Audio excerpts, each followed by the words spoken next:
Hey New York, Zoran Mamdani just stood on stage and claimed he's one of the last surviving Gujarati Muslims because PM Modi supposedly massacred them all. That wasn't the truth. That was theatre. And what he didn't say matters way more than what he did.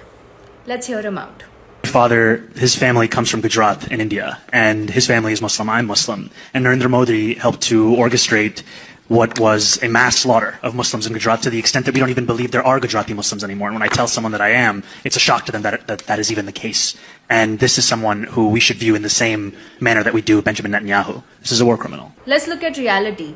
The official Gujarat 2002 death toll, 794 Muslims, 294 Hindus, something Zoran conveniently forgot. Awful, but not a genocide. And Gujarat's Muslim population grew from 4.5 million in 2001 to 6.6 million by 2011. If PM Modi planned a massacre, he failed spectacularly. Zoran starts his story at episode 2. Let's rewind to episode 1. A mob of 2,000 Muslims surrounded a train of Hindu pilgrims in Gujarat. They attacked hundreds and burned 59 alive. Men, women, babies. That's what triggered the riots. And that wasn't an isolated case. From 1981 to 2002, there were 18 documented massacres of Hindus by Muslims in India, one every year for 2 decades. Zoran, silent. What's called resistance in Gaza, apparently, he calls genocide when Hindus retaliate. Interesting. Zoran calls PM Modi, elected 3 times by 1.4 billion people, a war criminal.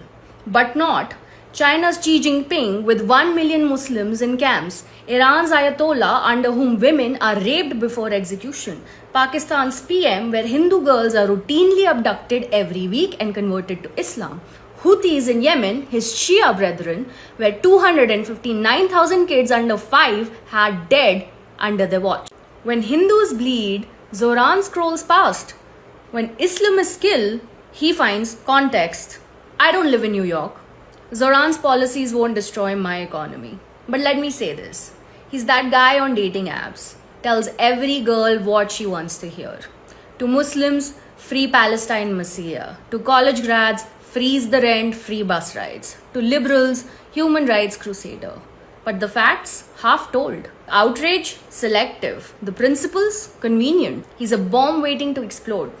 Culturally, financially, politically, pun fully intended.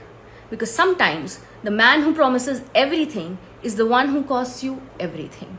Fact check before you fall.